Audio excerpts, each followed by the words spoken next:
Euskadiko mapak eta lurralde informazioa eskuratzeko Eusko Jaurlaritzaren erreferentziazko geoataria da.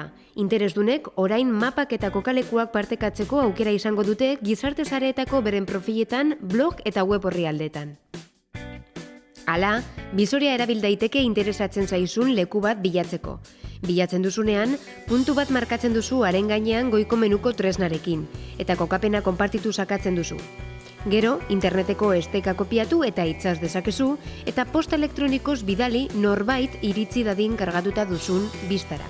Blog bat edo atariren bateko edukia kudeatzen badituzu, iframe kuadroaren edukia kopia dezakezu eta zure blogeko postean zuzenean itzatzi, edo zure kudeatzaileko sarrera batean, argitalpenerako nahi duzun sarreran. Zure mapan agertuko diren botoiak eta informazioa konfiguratu nahi badituzu, aukerak erakutsi menua erabil dezakezu. Mapa navegagarriak zure edukian okupatuko duen tartearen altuera eta zabalera konfiguratu daitezke, tamaina itzasteko detik editatuz. Halaber, testua HTML formatuan euskura daiteke, konfigurazio eta aukera aurreratuagoetara iristeko. Mapa navegagarri hauek zure profilean konpartitu ditzakezu Facebook eta Twitter sare sozialetan horien ikonoak sakatuz.